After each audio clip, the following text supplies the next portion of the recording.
What's up, guys? Welcome to your 127th Android tutorial for the new Boston. And what we're going to do in this tutorial, we're basically going to set up something to do within this method called onSensorChanged.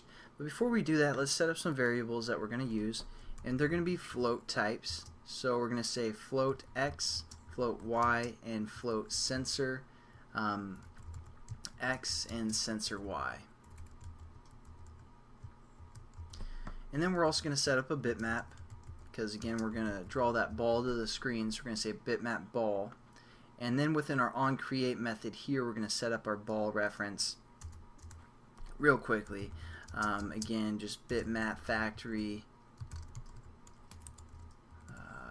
dot decode resources or resource, and then get resources, and also whichever ID that we want. So we're going to say r.drawable dot green ball, and we have our bitmap set up.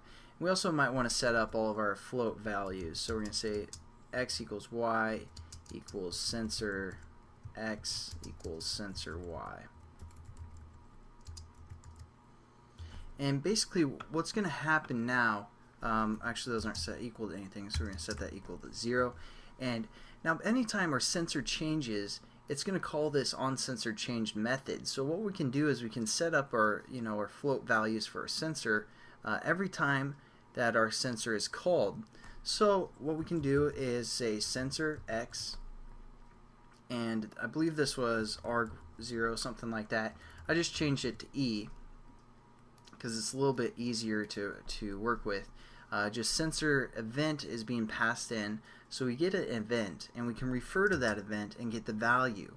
So that's what we're going to do. We're going to say e.values, and it returns a float. And let's just scroll over here to the description.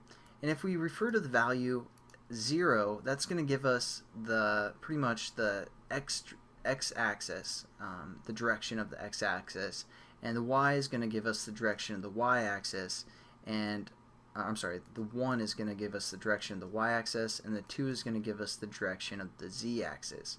So for our sensor x, what we want to do is we just want to say the values of 1, or I'm sorry, of 0, and that will return basically the information from our sensor event for the x direction or the x-axis. And then again we're just going to say sensor y is equal to e.values, and now we're looking for the y direction, which is 1, and we don't really care about the z direction for our example. And also another thing that we can do is we can even delay this even longer, because even though we set it equal to be a normal delay sensor, we can even delay it a little bit longer by just adding a thread sleep method to like 1000, or not 1000, like 16. 16 is about 60 frames per second, and then we're just going to add a try and a catch around this sleep method here.